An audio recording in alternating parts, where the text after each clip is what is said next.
Welcome to the Centre for Brexit Studies YouTube channel. I'm joined by Professor Alex de Ruyter today. So Alex, today the campaign trails continue. Jeremy Corbyn's in Scotland, Nigel Farage is in the North East, and Donald Tusk has urged British voters not to give up on stopping Brexit. But who can Remainers really vote for in next month's election? Well, of course, there are a number of parties that profess to be broadly Remain in their stance. The Liberal Democrats, of course, are promising to stop Brexit by revoking Article 50 in the unlikely event that they would be able to form a government in their own right, of course. I say that because the polls only suggest that they're hovering on something like 15% of the likely vote in terms of voter intentions. The Labour Party is a bit more complicated, of course, because they have a number of MPs that occupy Leave seats, but crudely speaking, Labour's stance, of course, is should they form a government or be able to have a minority government at the very least, then they would look to have another referendum on Brexit, and in that referendum the choice would be between remaining in the EU or leaving with whatever revised withdrawal agreement they could negotiate.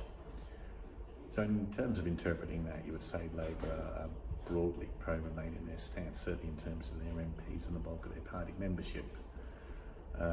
For those who are more avowedly Remain in their sympathies, of course, they may consider voting for the Lib Dems or the Greens or the SNP in Scotland or Plaid Cymru in Wales, for example.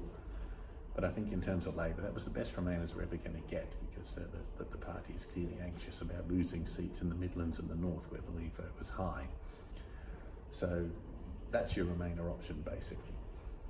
So with Labour not joining a Remain alliance then, and deciding to remain neutral, for the time being, will this lose them vital seats, or do you think it's a good move?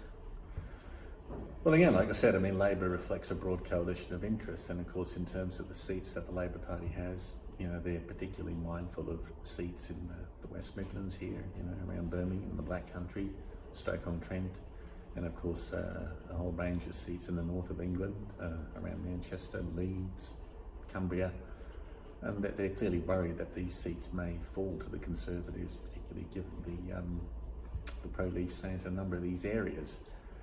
And so for that reason then I think Labour have pursued this policy of constructive ambiguity, if you like, for the last couple of years.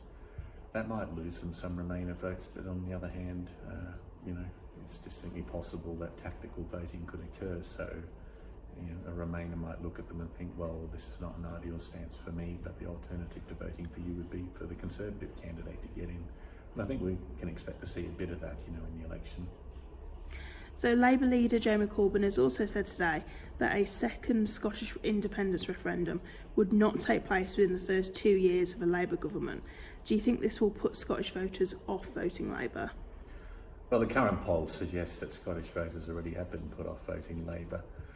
The SNP are riding high in the opinion polls, and that suggests that they could get anywhere between 45 seats or more, and if not a clean sweep. But it is distinctly possible that Labour will lose seats in Scotland as it stands. I don't think the decision by Labour to say that they would, not support having a referendum on independence within the first 2 years would lose them many more votes than they're likely to now. And I think where they're likely to lose votes in Scotland, it'll be more because of their perceived Brexit stance, perhaps.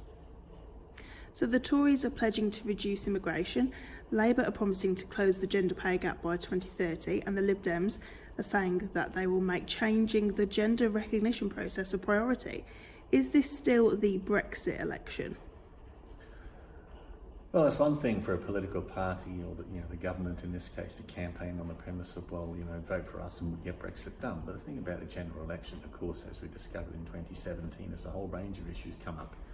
And the issues that the government of the day chooses to campaign on are not necessarily the ones that will have traction with voters. At this time of the year with heavy rain and so on, more local issues may come to the fore, as the state of the drains, for example, or as we've seen at the moment with Boris Johnson belatedly going to Yorkshire to visit flood-ravaged towns. These more bread and butter issues will come out, and of course the Labour Party will try campaigning heavily on this. In fact, both of them are, but of course the Tories have the 9 years in office as a track record to be beaten on the head with. So for the Labour Party, they certainly will be trying to make this about just about anything but Brexit. So whether it's the state of the health service or the impact of austerity over the last 9 years, or the nature of what we're going to do in this country going forward in terms of jobs, skills, people's aspirations and opportunities. All these things come to play in a general election. And I think for that reason it will make it a lot harder to predict what will actually happen come December the 12th. So it was reported this morning that A&E waiting times in England are at their worst on record. Do you think this could impact the Tories in the polls? Well, to reiterate my previous point, the government, of course, has a lot of baggage in the fact that it presided over spending cuts, and these have impacted quite severely on public service provision and social services and education and so on. And therefore, the government's detractors will say it's a bit rich for the government to be promising to renew the NHS when it was the government that presided over these figures in the first place, as it were. And that certainly will be a bit of a millstone for the Tories. So it'll be interesting to see whether their campaigning skills will overcome that. So do you think people could drift away from their normal party alliance in the election depending on their Brexit views then? I think for certain cohorts of voters, perhaps maybe older, maybe more socially conservative in their values, it is possible, for example, that Farage's Brexit party may have some appeal to a certain subset of former Labour voters who are concerned about things like migration or the impact on their perceived earnings of having to compete against cheap labour, as they would describe it.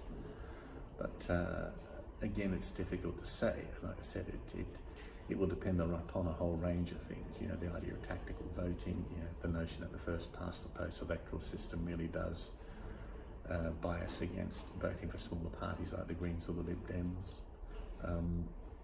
The campaigning skills of the respective leaders and how effective their party machines are at mobilising their voter base. All of these things will come into play. On the one hand, the Conservative Party have a lot of wealthy backers in terms of funders, and they have Dominic Cummings and his team in terms of their supposed social media dark arts skills. On the other hand, you have the Labour Party, which is a mass membership party and is very good at mobilising its activists on the ground in terms of door knocking and letterboxing and leafleting. So quite a number of countervailing forces and different abilities within these political groupings, which again will make it harder to predict who wins on the day.